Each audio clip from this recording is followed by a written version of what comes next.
This video covers the installation of a scratch-resistant epoxy flooring.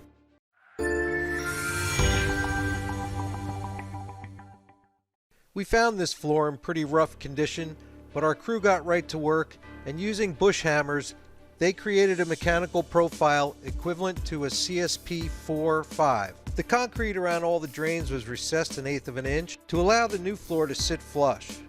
The floors were swept, vacuumed, and solvent wiped to remove all dust particles.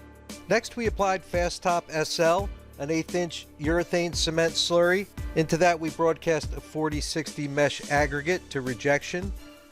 Next, all the excess sand was removed and any rough areas were stoned down.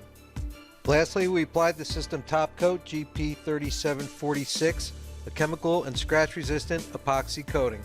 For more information, call 800-928-7220 or visit highperformancesystems.com.